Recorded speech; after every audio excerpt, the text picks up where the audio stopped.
But let's throw forward to next year. It's the unification bout at super bantamweight between IBF champion Carl Frampton and Scott Quigg, who holds the WBA version. Fight takes place at the Manchester Arena on February the 27th. And Mike, they did a 3-city media tour recently, and the verbals between the two camps have been flying thick and fast. Yeah, they went from London to Manchester and then on to Belfast and Carl Frampton's hometown. The barbs and the crossfire seemed to get more heated as the days passed. And one of the themes was that Quigg looked brilliant last time out, whereas Frampton was below par, although he did win also. And another theme, and the most hotly disputed, was the claim that from the Quigg camp that Frampton had been knocked out in sparring. And generally across the 3 days, it was much more confrontational than many of us had expected. Well, let's hear what the two camps have had to say about the rumours, starting with Scott Quigg's promoter, Eddie Hearn. I mean, look, there's sparring stories all the time, and there's a lot of sparring stories floating around about Carl Frampton. But is this legitimate?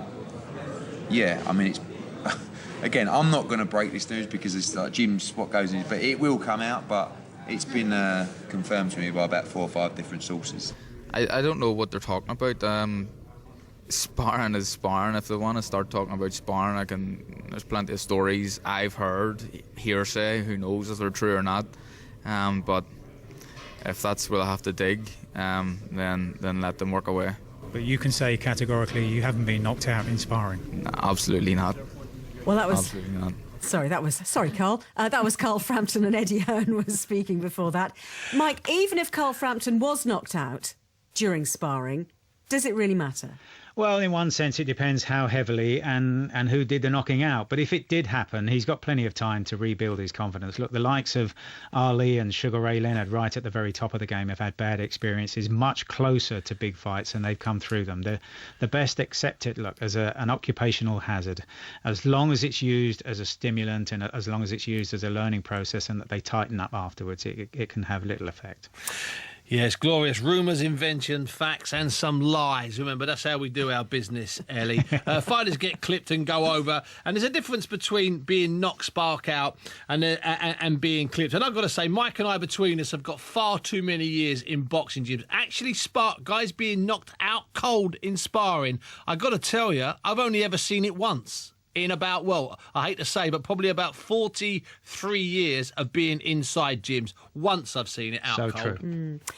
We were talking about what a great year it has been in this year for British boxing, and potentially even more so next year. And actually, talking about Manchester fighters as well, Tyson Fury we've talked about, Scott Quigg, Anthony Crolla, new world champion, on the sports panel tomorrow lunchtime. Give that a big plug at 1 o'clock. Looking forward to seeing Anthony in the studio here in the Northwest.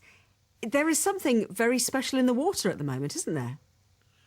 Yeah, I was at ringside last week when Crolla delivered that amazing left hook, Ricky Hatton in disguise, to win his world lightweight title. And now Manchester, not just Britain, but Manchester has 2 genuine world lightweight champions, with Terry Flanagan having won his title earlier this year. And if you throw in Scott Quigg, who's from Bury in Greater Manchester, then you have 3 world champions.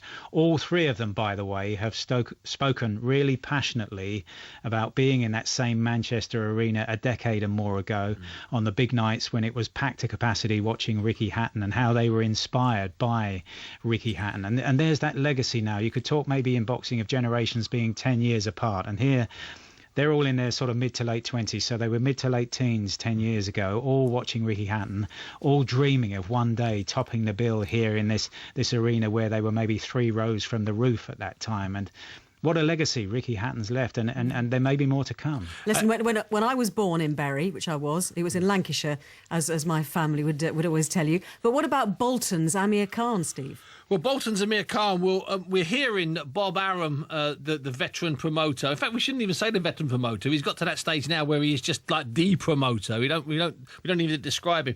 Bob Arum has said that Amir Khan is, stop press, still on the list, the short list of 3 to get a fight with Manny Pacquiao Pacquiao, which will be Manny Pacquiao's retirement fight sometime in April or May next year. He was definitely on the list 3 months ago, and I think he was off the list 2 months ago. I think he's back on the list. I have a feeling he might actually get that. And talking just about Amir Khan, it's in his gym that Joe Gallagher trains not only Scott Quigg and Ant Crolla, but also the world champion Liam Smith from Liverpool, who also trains there. And on the subject of the seats up by the rafters, Mike, only Scott Quigg stayed in the rafters because he's a nice guy. Ant Crolla and Terry Flanagan jibbed into ringside every single time.